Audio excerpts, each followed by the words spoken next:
p53 proteins do a similar thing in our bodies. Just like spellcheck notices mistakes in text, p53 proteins notice mistakes in DNA.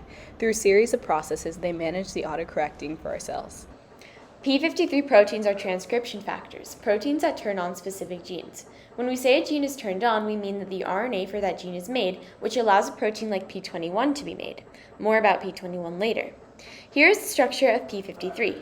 This structure shows p53 binding to DNA. One of the genes activated by p53 is the p21 gene.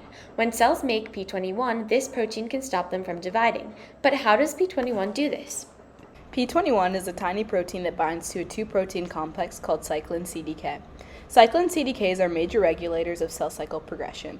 They tell the cells to start dividing. When p53 finds a mistake in DNA, it tells the cell to make p21, and then p21 gloms onto cyclin CDK and shuts it off. This prevents the cell from copying DNA with typos. p53 also tells cells to explode, aka apoptose, if they have too much damaged DNA. So in normal cells, p53 makes sure that the DNA is free of typos. So what happens when p53 itself is messed up, as it is in many cancer cells? Typos in the TP53 gene generate a screwed up p53 protein that can't function correctly.